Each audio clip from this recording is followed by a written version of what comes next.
Exodus chapter 19 is where we are at. We've been in Exodus for 18 chapters now. It's our 19th chapter. We're working our way right through it. And this is all about them at Sinai, a place called Sinai. Not cyanide, but Sinai.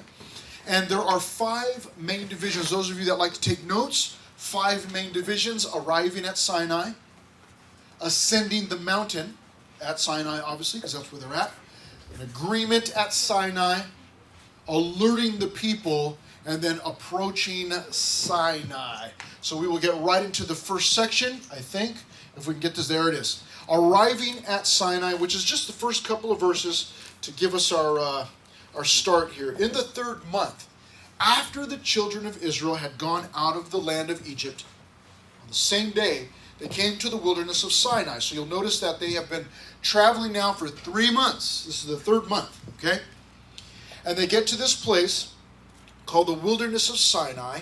And in verse 2, we see them simply, real simple, they're setting up camp. For they had departed from Rephidim, a place called Rephidim prior to this. They had come to the wilderness of Sinai and camped in the wilderness. So Israel camped there before the mountain. It's important to remember that God is the one that's directing them step by step.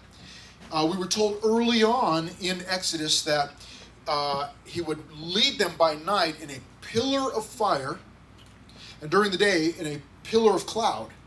And he would direct Moses, and Moses would lead the people, and they would go wherever God led. That's how God chose to lead them.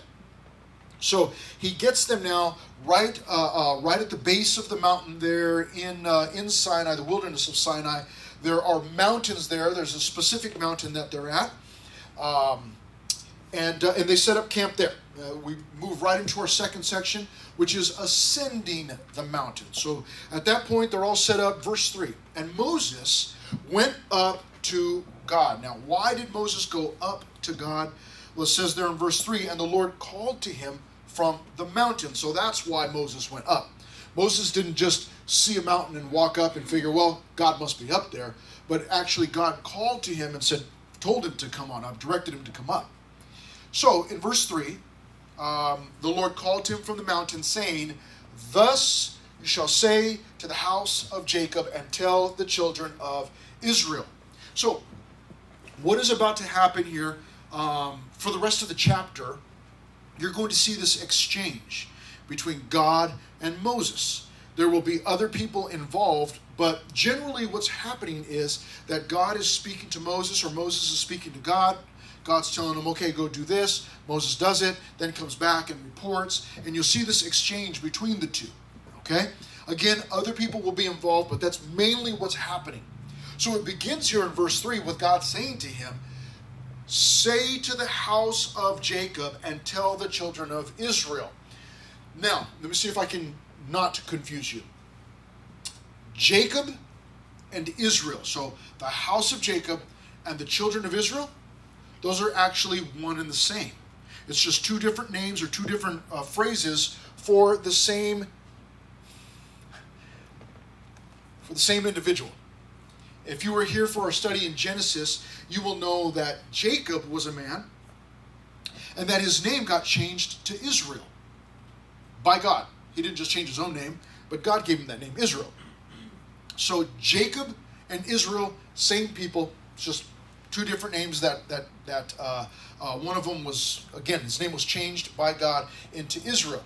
So when God says this in verse 3, say to the house of Jacob and tell the children of Israel, he's talking about the same individual. Jacob and Israel, same individual. Now, here's where it gets even crazier. Jacob or Israel, same person, is not even alive anymore. He's been dead for many, many, many, many years. So, has God lost it? Why is he talking to a dead man? Jacob, Israel, what is the problem? What is the deal? Well, here's the deal. Jacob, or Israel, same guy, had a bunch of sons. And those sons obviously had their own kids, family grew. And they eventually came to be known as the Israelites. His name was Jacob, it got changed to Israel. Well, his family, all of his descendants, were known as the Israelites. We know them today as the Jews or the Hebrews, okay? Most often they're called the Jews now. But Israel, how many of you have heard of Israel? How many have heard of the country Israel? Okay, a few of you have. There's a country named Israel over in the Middle East, and Israel is filled with descendants from this guy Jacob, from this guy Israel. Remember, he's the same guy, Jacob and Israel.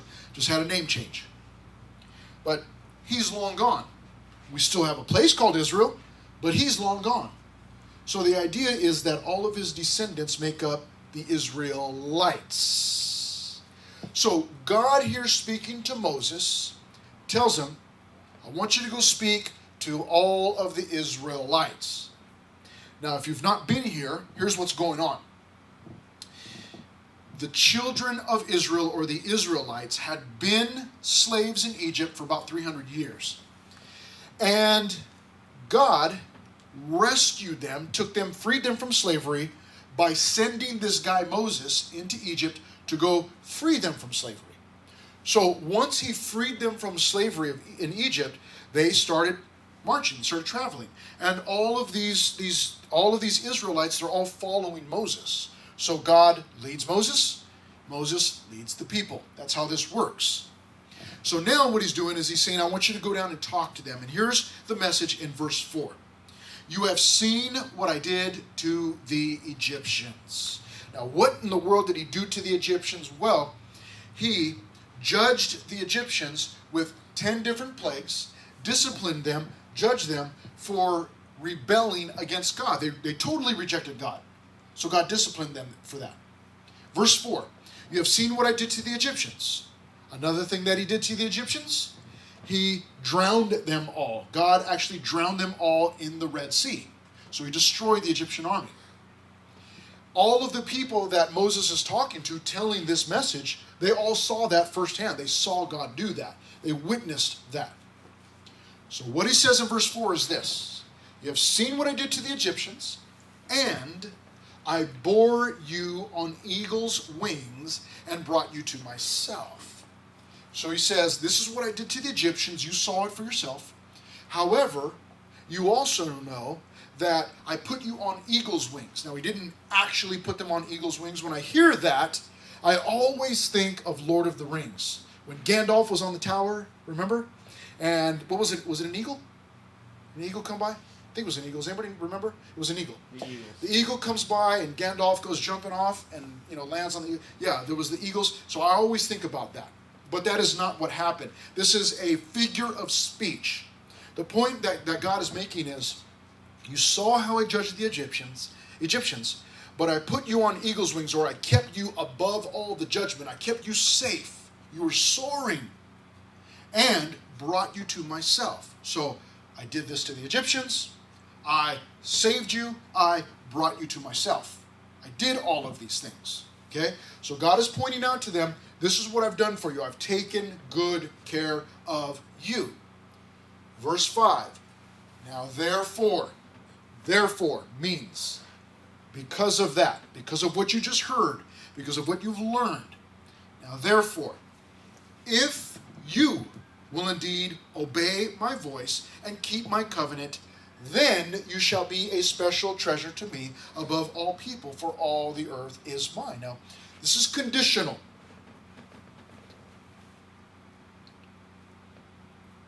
Your parents might say to you, if you clean your room, I will take you to such and such a place.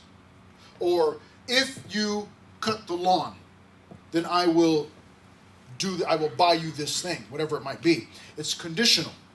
So I want you to take note in verse 5 that God is not forcing them. Like, here's what you're going to do, you better do it or else.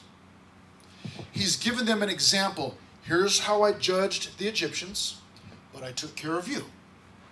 Now, keep that in mind, because if you will, in verse 5, if you will indeed obey my voice and keep my covenant. In other words, if you will commit yourself to me, you'll obey me, you'll keep the agreement, then you shall be a special treasure to me above all people, for all the earth is mine. This is an offer. You do not have to clean your room. I mean, maybe you do. But in those instances when mom or dad say to you, if you will clean your room, then I will do this for you. It's an option. Now, you are all smart enough to know that when mom or dad say, listen, if you clean your room, I'll take you to your friend's house. It sounds like an option. It sounds optional. It sounds like, oh, if I clean my room, well, I don't really want to go see my friend, so I'm not cleaning my room. That's not going to work, right? Because your mom or your dad is going to be like, you didn't clean your room, you're not going to your friend's house, get in your room and clean it. So you're still going to be busted, you're still going to have to clean the room. But with God, he's giving them an option. He's saying, listen, I saved you from Egypt. I'm providing freedom for you. I've got a place planned for you. If you will commit yourself to me, you'll be my special treasure. But you don't have to. You can walk away. You can make a decision against God and do your own thing. You and I have that same option. Now, maybe in your house, Christianity is like, no, you're going to church. You're going to do that. But at some point in your life, you will get old enough to make a decision against God. Some of you, sadly, will do that. Some of you are going to make that decision. If you've not made it already, you are going to make that decision. At some point in your life, you're going to realize, I'm old enough to make my own decisions. I don't have to listen to my parents anymore. And you will decide against God. And then you will go off and do your own thing. So God was not forcing them. He's giving them an option. It's an invitation. I like this. Let's go. Come with me. If you come with me, come hang out. Buy some Chinese food later for lunch. Okay? Those are the kind of things that my kids know about. Like, hey, you come and hang out with me. Man, I eat every day. I eat breakfast, lunch, and dinner. And in between snacks. Because you got to eat, right? So my kids know that. If you come with me, you know you're going to get the hookups. Right? And I'll let you choose whatever you want to eat. If you will indeed obey my voice and keep my covenant, then you shall be a special treasure. Now, the second part of verse 5 is extremely important for you and I to understand. And I've got to mention this as quickly as possible and then move on so that we don't get stalled out right here. I want you to know what God is saying. If you will obey my voice and keep my covenant. In other words, if you will commit yourself to me, then you shall be a special treasure to me above all people. Now, I want you to know what he's saying. You will be my special treasure above all other people. You understand what he's telling the Jews? These Jews, these Hebrews, these Israelites? He's saying, you people will be special to me above all of the other people on earth. You'll be my special people. Now, that sounds to me like favoritism. And we don't like that. We're like, no, poo-poo on that. We don't do favoritism. You can't play favorites. Well, that is exactly what God does. That's exactly what he's saying here. He's saying to the Hebrews, if you commit yourself to me, you will be my special treasure above all people. A lot of people do not like that. A lot of people still do not like that. There are a lot of people who are angry right now, today in 2020, who are angry that the Israelites, the Jews, that they have control in Israel. A lot of people don't like that. They say, listen, it wasn't your land. It belonged to the Palestinians, and you need to get out. You and I need to understand that God gave them that land. That they are God's special people. A lot of people don't like that. Well, why are the Jews special people? Why are the Hebrews his special people? Well, we don't make that choice. God makes that choice. It's important for you and I to understand this. Why? Because if someone or something is special to God, then it ought to be special to us. If God said, in his word, we opened it up and we read in Genesis chapter 2. God said, I really love people in red pants. What would you and I do? You and I would buy red pants. We would wear red pants because we know that's what God likes. Well, God holds his people, the Jews. They're a special treasure to him above all people. Well, if they're special to him, then they ought to be special to us. well, not look down on them and be like, well, forget those people. They think they're God's people, or, they think they're whatever. It doesn't matter. God holds them as a special treasure above all other people. That's what he said in verse 5. I want you to notice what's missing in verse 5. Now, therefore, if you will indeed obey my voice and keep my covenant, then you shall be a special treasure to me above all people, for all the earth is mine. There's no timestamp on this. There's no turning this over and seeing an expiration date. Like when you go to get some milk and it's sour, you look at the date and it's like, oh, we should have thrown this out weeks ago. There's no expiration date. God did not make this promise once and for all and say, well, this is it, and you can be my special people for 100 years, but he didn't do any of that. They are his special people, and they still are his special people. And that actually wasn't the first time. God had said the same type of thing to Abraham way back in Genesis chapter 12. I will bless those who bless you, and I will curse those who curse you. Talking about the Jews.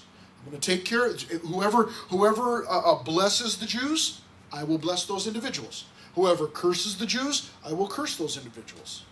So God obviously has decided and declared that the Jews are his special treasure to me above all people. Again, some of us may not like that, but that's why God says in verse 5, right at the end, he tags this on. He says, for all the earth is mine. Listen. You've got clothing in your closet. You've got an outfit, an ensemble. Maybe it's a blouse and a skirt, or a top and some pants for the guys. Whatever it might be. Might be your favorite sweatshirt or whatever it is. When you put that on, you look good, right? You're like, man, when I wear that outfit, sizzle, right, I got a lot of cool clothes, but when I put that on, or those shoes, or that hat, or whatever, you feel like, man, yeah. Okay? Now, that might be your favorite. I might come along and say, that shirt is dumb. But it will not matter, will it? Because the clothes are yours. The clothes are yours, and you may choose whatever you want to wear. You can wear whatever you want to wear. I have no say. I didn't buy you the clothes. God says, I can make these people special above all others because their earth is mine. They're all my people, and I can choose whoever I want. We don't have a say in, we can voice our opinion and complain all we want, but God has made his decision. They're his special people. Now, I'm saying all of this because it's still a problem today in 2020. It's still a problem. They are his special treasure above all people. Now, does that mean that we are not special or that he doesn't love us? Well, what it means is the Jews are his special people. We are people, and we're special to him also, but the Jews are still his special people above all people, and the earth is his. He can decide to do whatever he wants. We just need to keep in mind that God loves the Jews, and so it's a good thing for us to love the Jews also. Verse 6 says this, and you shall be to me a kingdom of priests and a holy nation. See, they're being set apart. These are the words which you shall speak to the children of Israel. So he's told Moses, okay? Now, he goes on to say this. Did I put anything? Oh, I'm so sorry. If you're taking notes, ascending the mountain, Moses meets with God. That's obvious. Doesn't really have to be put up there, but let's go ahead and move on to our next section, which is the agreement at Sinai, verse 7. So Moses came and called for the elders of the people. So here's Moses. He's got this message. He comes back down. He calls for the leaders of the people, and he laid before them all these words which the Lord had commanded him. Goes back down, tells the people, this is what God says. If we do this, we'll be his special people. Then in verse 8, all the people answered and said, all that the Lord has spoken, we will do. So they submitted. The people submit to God. They say, yeah, we want to be his special people, so we will do. We'll be obedient to him. We will commit ourselves to him. So Moses brought back the words of the people to the Lord. Now let's stop for a moment. Pause right there at the end of verse 8. They arrived at Sinai. Moses goes up the mountain, gets a message from God, comes back down and tells the people. Okay? Now in verse 8, Moses has that message. He goes back to talk to the Lord, to tell him, hey, here's what the people said. So Moses got there, he went up, he came back down, now he's back up. And the Lord said to Moses, here's an exchange once again, verse 9. Behold, I come to you in the thick cloud, that the people may hear when I speak with you and believe you forever. So Moses told the words of the people to the Lord. So God tells us. I told you at the beginning we're going to see an exchange between Moses and God and back and forth. And they're not done yet. We're not even halfway through this. But there's this exchange going on. Now, why? What's the significance? Why is there a whole chapter about God and Moses talking back and forth? Here's why in verse 9 we get the answer. I come to you in the thick cloud, God says, that the people may hear when I speak with you and believe you forever. Forever. What God is doing is he is establishing the leadership of Moses. He's showing the children of Israel Moses is the leader. He's showing everybody, I lead Moses, Moses leads you. He's my spokesman. He's establishing that. Why is he establishing that? I want you to keep in mind this. They have been out of Egypt for how long? Does anybody know how long they've been out of Egypt? Anybody? How long? 2 months. A little bit longer? What did it say right at the beginning? Verse 1. Yeah, 2 months. 2 months. It says there, in the third month, after the children of Israel. You see that? Well, it doesn't say that for mine. It says exactly 2 months after the Israelites left Egypt. Huh, okay. Yeah, in the third month. Okay? So they've been out for a couple of months, 2 or 3 months. Prior to that, they had been in Egypt all of their lives, in slavery. Because they had been slaves all of their lives, they did not know how to live in the outside world. They did not know how to use their freedom. Understand? They did not know how to use their freedom. The same thing happens with you and I. You do not give your 5-year-old, some of you have little brothers or little sisters. Anybody? Little brothers or little sisters? Okay, young ones? You do not hand them the car keys and say, hey, go to the store, here's $10, buy whatever you want. That's ridiculous. We would never do that, right? We would never do that. Why? Too much freedom. They will not be able to handle that freedom. But the same thing happens to you and I. If someone gave you $1 million right now, what would you do with it? Some of you are already there. Like, yeah, I can see the car I'm driving, the clothes I'm wearing, the places I'm going to, all the stuff that I'm buying, you're already there. How many stories, I don't know if you guys have ever checked this stuff out, but lottery winners, how many of them have filed bankruptcy because they get their millions of dollars and you think, well, hey, you're going to be set, man, for the rest of your life. They get their millions and they blow it and totally mess up their lives. And we all think, well, I wouldn't do that. Please. How many people have done that? Too much freedom. Right? Too much freedom. So what he's doing here is he's teaching these people, the Israelites, God is teaching them how to properly use the freedom, the brand new freedom that they have. It's only 2 or 3 months old, how to operate. It's like teaching a little baby, a newborn, how to crawl, how to walk, as they're growing. You're teaching them along the way. So the people all submit. Verse 8. Now verse 9 says, and the Lord said to Moses, behold, I come to you again. He's establishing the leadership. Let's move on to our fourth section, which is Come on, where you at? Alerting the people. Then the Lord said to Moses, go to the people and consecrate them today and tomorrow, and let them wash their clothes. So what he does here in alerting the people, the first thing he says is set them apart. That's what the word consecrate means. Verse 10.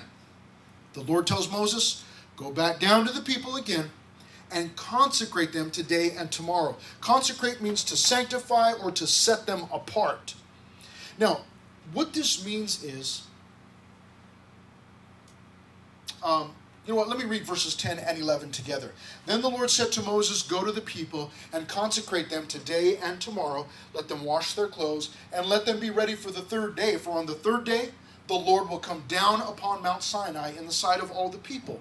So, God is coming to meet the people. So he's telling them, I want you to be ready, set apart. Go to the people, consecrate them, set them apart today and tomorrow, let them wash their clothes. Why wash their clothes? With this, just because they stunk? I mean, man, they've been camping for 2-3 months. Isn't that kind of stinky? Well, that's not it. He wants the people to be totally, completely prepared. He wants them to understand the seriousness of what they're about to do, what they're about to experience. They're about to meet with God at that mountain, and they need to be totally and completely prepared. The inside and the outside. Go to the people, consecrate them today and tomorrow, and let them wash their clothes. So get yourselves ready. Verse 11, and let them be ready for the third day. For on the third day, the Lord will come down upon Mount Sinai in the sight of all the people. So God is coming. Get yourselves ready. Right now, all of you are spending a whole bunch of time at home, doing your online schooling. And there are times when you're home alone, probably. Mom and dad go to work, or else somebody's at work and the other parent leaves for the day, or they've got to go run errands, or they got to whatever. And what do? They tell you, listen, make sure that you get your work done. And then when you're done with that, make sure that you get the house cleaned. Okay, get yourself cleaned up. And what do? You sit down, you're in your PJs, you haven't even brushed your teeth, it's like 1 o'clock and you're still like all bummy, and you finally finish your work. And then you're supposed to clean the house, but what do? Well, hungry, I'm going to go get a sandwich. So you go in and you make your sandwich. And then what do? You go back to your computer and get on YouTube. And you start looking up your favorite anime, or you start looking up, how to trim a dog's nails, or how do and you start looking at all these videos. You know how you do? You get caught up, like, oh, look at this next one. This was so funny. You watch it. Oh my goodness. Oh, you know what? I need to know how to get through that, that next level on my video game. So then you look up one of those, and you look up all these tutorials, and how to whatever it is. You're looking up all this stuff. And then all of a sudden you realize, you look at you notice the little clock on your computer, and you realize, oh my goodness, mom or dad or both, whatever, the family's going to be home in a little while. I was supposed to have done X, Y, Z, and I've only done X. So what you do is you begin to rush around. You're vacuuming, you're cleaning things up, straightening up, scrub the toilet, whatever they told you to do. And then you're still, it's like 3 o'clock, you're still in your PJs. So you got to go run in, you got to go change, get cleaned up, finally brush your teeth after you ate your sandwich. And, you're getting yourself ready. Because you know that the coming of your parents, your mom or your dad or both, that it is imminent. Like they're on their way. And this is serious. If I don't have this stuff done, I'm going to pay for it. So the same idea. God says, I'm coming on the third day. Get yourselves ready. This is a serious meeting. This is not something to be taken lightly. Consecrate yourselves. Set yourselves apart. Be ready. He wants them to understand that He is coming, and in order to meet with Him, they ought to take the meeting seriously. So, wonderful lesson for you and I.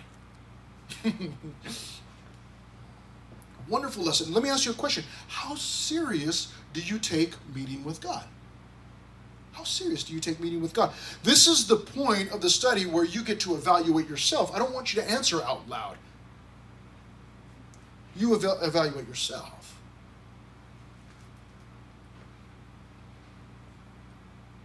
First, you must ask yourself, well, when do I meet with God? Do you meet with God on a daily basis? Like, in other words, do you open the Bible every day and read a little bit? Or is Sunday morning pretty much, that's it. That's when I hear the Bible, that's it. What do you do to prepare for that? What do you do to prepare for a Sunday morning? Going to meet with God through His Word in worship? What do you do for a Wednesday night? Going to meet with God through worship and in His Word. How do you prepare? You've got to answer that yourself. How serious is it? You can take it serious or not take it serious. That's none of my business. That's between you and God. If you take it serious, then you're going to do things in preparation for that. If it's not a serious thing to you, then you're not going to prepare. So that's the idea here. God is trying to get them to understand that when we meet, it needs to be taken seriously. So set them apart. But the next thing He does in verse 12 is He tells Moses, you got to set a boundary. You shall set bounds for the people all around. Oh, back into slavery. Here we go. Saved them out of slavery, gave them freedom. Now He's setting up bounds again. No. The boundaries are set for their own safety. You're going to see that in just a moment. We have some boundaries right now. Walls. Can you hear the kids playing outside? Hear that? What are they doing to those little kids, right? If we did not have the walls, if we just had a patio or we're just out in the open, you're having a hard enough time concentrating right now. Imagine if we didn't have walls. You'd hear kids screaming. You'd hear motorcycles going by on the freeway right here on Scott Road. You'd hear cars coming in and out of the parking lot, people walking by, dogs barking, birds chirping, whatever it is. So the boundaries that we have set up are not only to keep those screaming little kids out, but also to keep us in, to keep us safe. So the boundaries are a good thing. And He tells them in verse 12, you shall set bounds for the people all around. All around what? All around the mountain. And tell them this in verse 12. Take heed to yourselves. Be careful that you do not go up to the mountain or touch its base even. Don't even touch the mountain. Whoever touches the mountain shall surely be put to death. That's pretty serious. Right? It's pretty serious.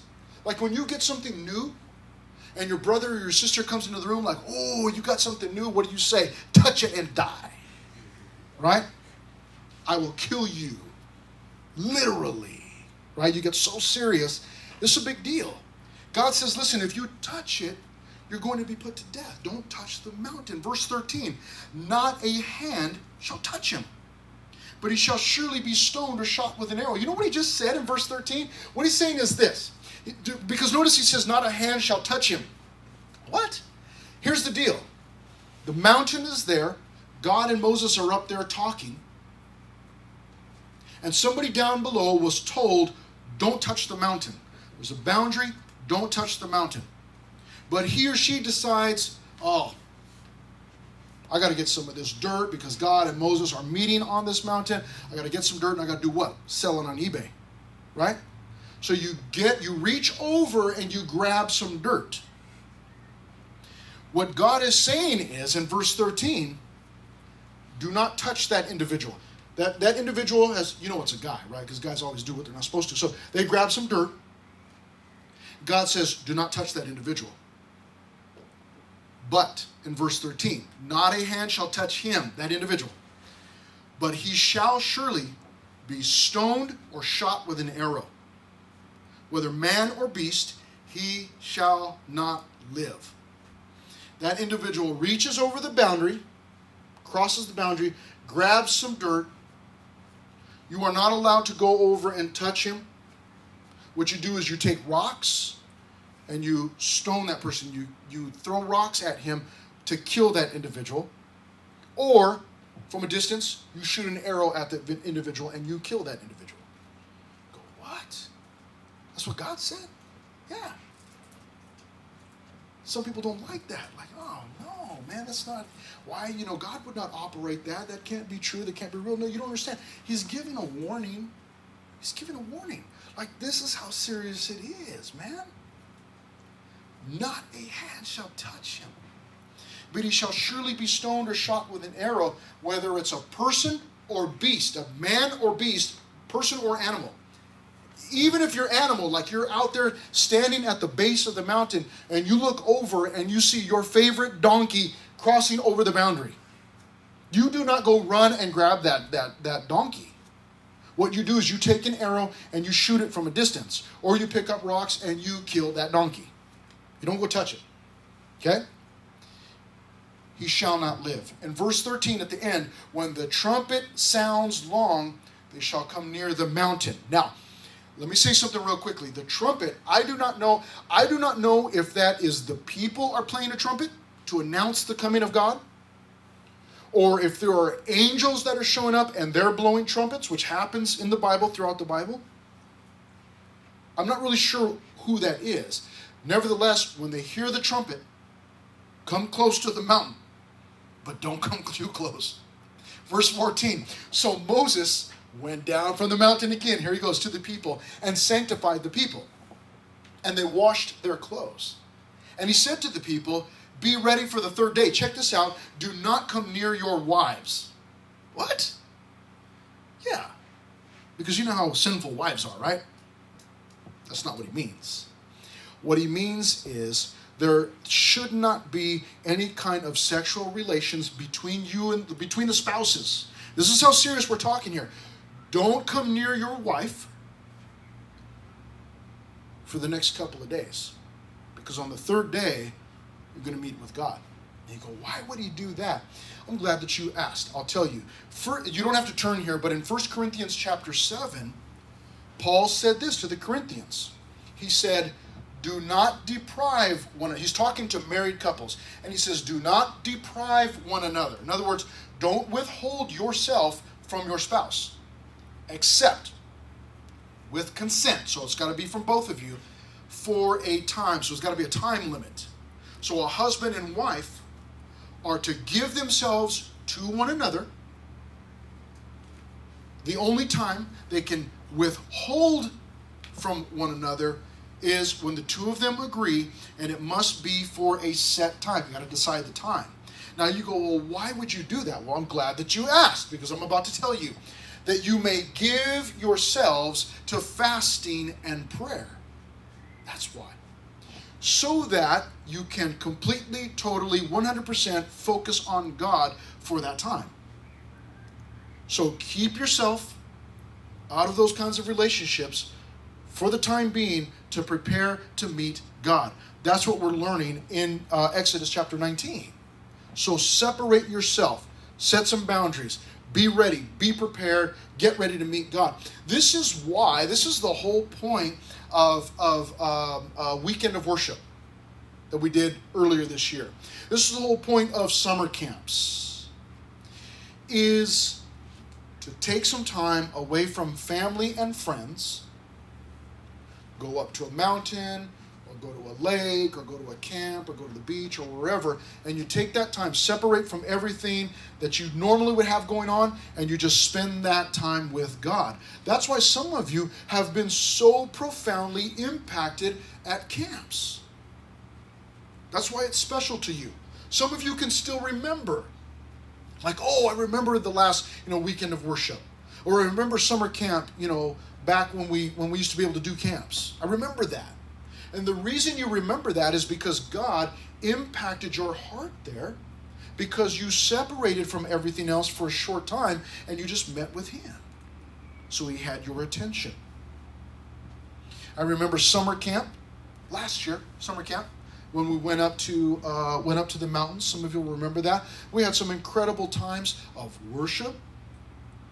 Many of you were baptized at that camp. Remember that? We had a fantastic time there. Because you separated yourself for a time. Maybe you even had a boyfriend or girlfriend that stayed and you went up and you met with God. And it was a sweet time. Sweet time. That's the idea. Okay? Now let's move on to our fifth and final section. We'll finish this thing up. Verse 16.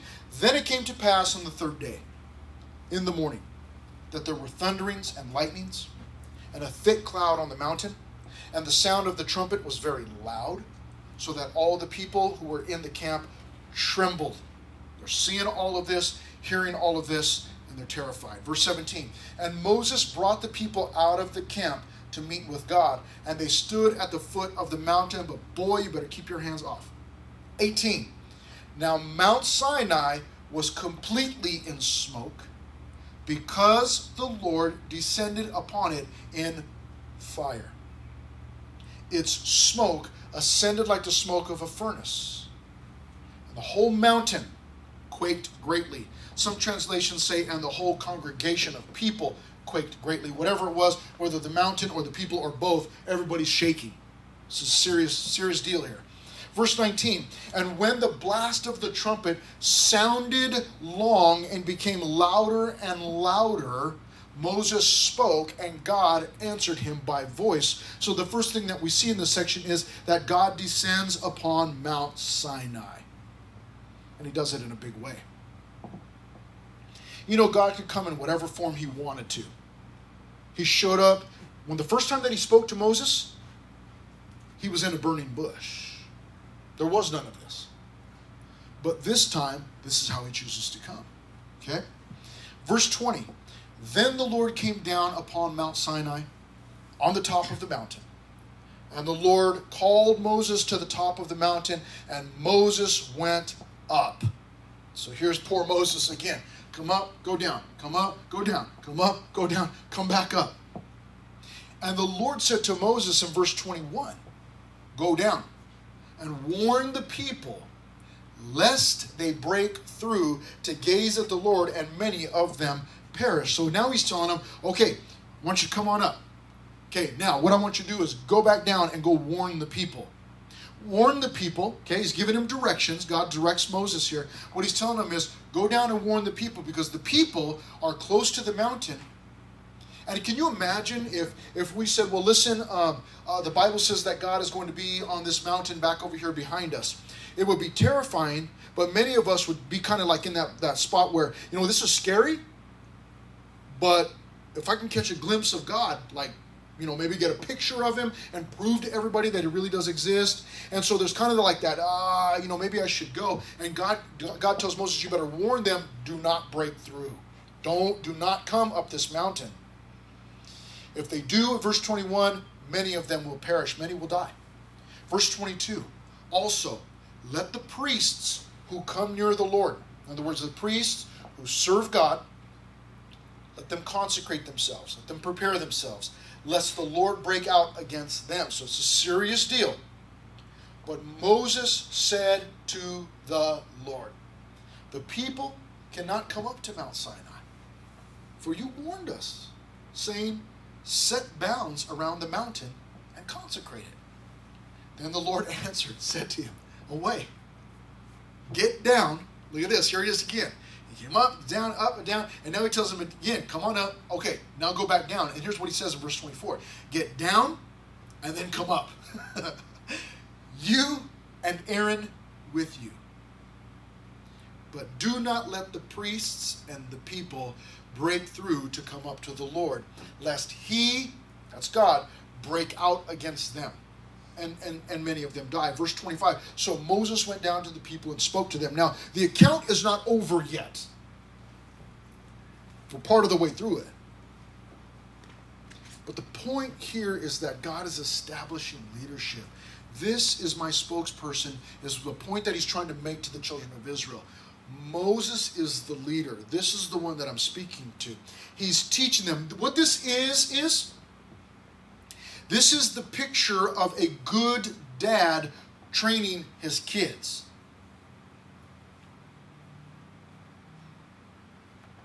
What has your dad taught you to do?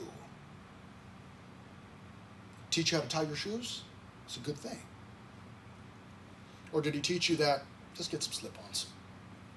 Still training. Did he teach you, or is he teaching you? I know that some of you, this is true, he's teaching you how to drive. It's important. That's very important to me. Especially if you and I are on the road at the same time. Very important to me. What has he trained you how to do? Did he train you how to brush your teeth? Did he potty train you? Did he train you on how to make something? How to fix something? Those are things that a good dad does. My girls know how to change their own brakes. Get out here. I'm not changing your brakes for you. I'll show you how to do it. Let's go. I'm going to do this side, you do the other side. They did their own brakes. What does your dad teach you how to do? This is what a good dad does. A good dad will train his kids for them to be successful. Some of us look at this. Lots of people have looked at this and they thought, man, God is so harsh. And he's, fire and, smoke. And he's just threatening people. What he's doing is he's training his kids in how to be successful with the freedom that he has given them. And how to be successful once they get into the promised land. This is not just done haphazardly and just just willy-nilly, now you have your freedom, just go on out there and live it all up. Because we would ruin ourselves with too much freedom. So there must be boundaries. We must understand that there's some instructions that we need to follow in order to be successful. That's what God's doing. That's what God's doing. Now, if you don't have a dad that has taught you or is teaching you how to do things, I got some good news for you.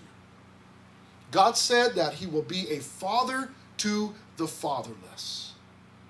In other words, if you don't have an earthly dad at home teaching you, training you how to do those things, good news. God wants to be your dad. Now, he may not teach you how to tie your shoes. You already know how to do that. Or you know how to go buy some slip-ons or flip-flops. But God can direct you. He can train you. He can teach you how to navigate life, how to be successful with the freedom that you have in Jesus, how to not blow it, how to not ruin it. He can train you in those things if you will commit yourself to spending time with him. Daily basis. Pick up my Bible. Spend a few minutes every day reading it. Proverbs. Here's what it says. And you get in there and you learn wisdom. God will train your heart. Some people read this, they get so angry, how could God be so harsh? What they fail to realize is that, listen, for the last 18, this is the 19th chapter. For the last 18 chapters, God saved them out of Egypt, out of slavery. When they were hungry, he fed them. When they were thirsty, he gave them water. He's directed them out of harm and into safety. God is a wonderful Father.